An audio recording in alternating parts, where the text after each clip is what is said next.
નમસ્કાર, આપ જોઈ રહ્યા છો નેશન પ્લસ ન્યૂઝ. હું છું આપની સાથે હિરલ પંડ્યા. સાબરકાંઠાના હિંમતનગર નગરપાલિકાના વહીવટમાં વધુ એક મોટી ગેરરીતિ અને વિવાદ સામે આવ્યો છે.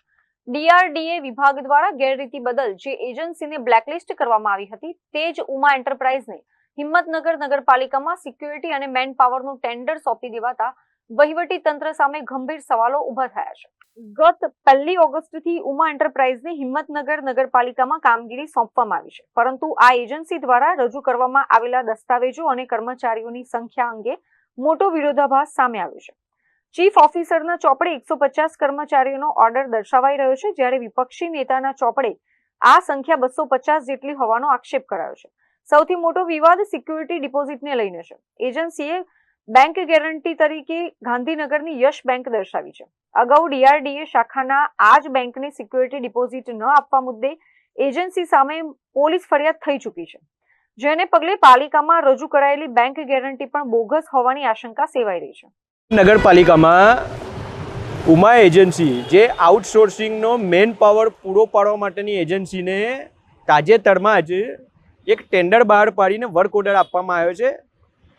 એમાં ટેન્ડરના અંદર કુલ 9 એજન્સીએ પોતાનો બીડ ભર્યું હતું અને ભારતીય જનતા પાર્ટીના શાસક પક્ષ દ્વારા ઉમા એજન્સીની ફેવર કરી અને L3માં હોવા છતાંય એમને આ વર્ક ઓર્ડર આપવામાં આવ્યો છે.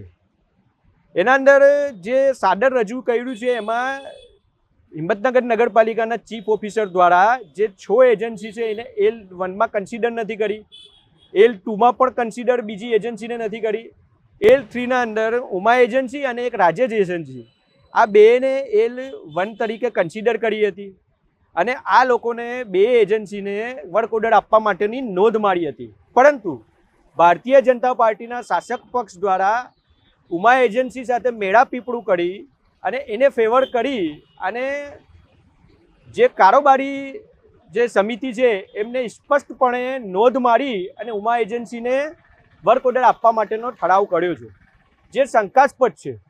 અને ભારતીય જનતા પાર્ટીનો આ ઠેકેદારો સાથે મેળાપીપળું છે.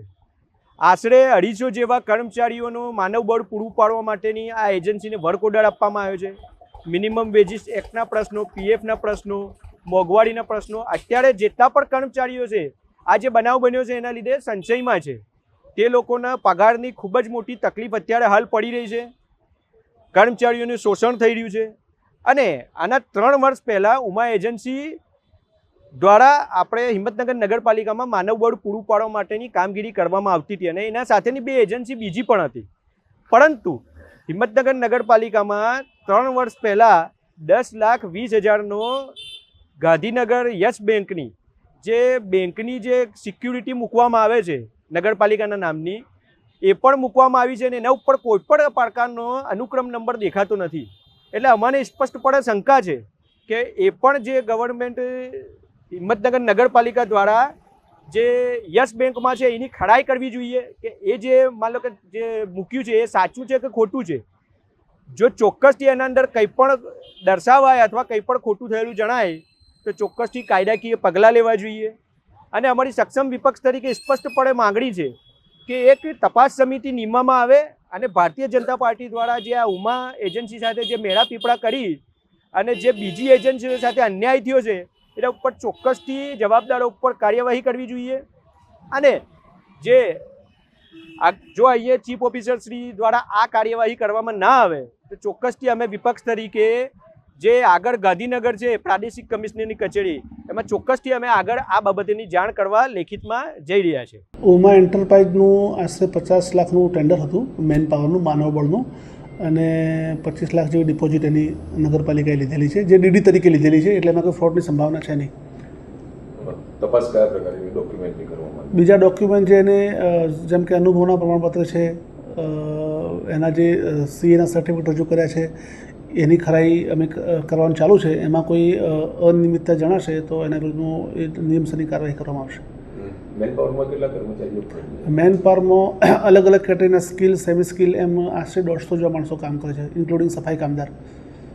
અગાઉ એજન્સીએ ટેન્ડર ભર્યું હતું ખરા પાલિકામાં? અગાઉ બી એજન્સીએ કામ કરેલું છે ગયા ટર્મમાં, પણ એ સમયે એની જોડે આટલું મેન પાવર ન હતો. 3 અલગ અલગ એજન્સી હતી, એમાંની એક એજન્સી ઉમા એન્ટરપ્રાઇઝ હતી. અત્રે ઉલ્લેખનીય છે કે બ્લેકલિસ્ટ કરાયેલી એજન્સીને કયા આધારે ટેન્ડર સોંપાયું તે તપાસનો વિષય છે. પાલિકા તંત્ર આ સામે કાયદેસરની કાર્યવાહી કરે છે કે પછી સમગ્ર મામલો રફે દફે કરી દેવાય છે તે હવે જોવાનું રહેશે.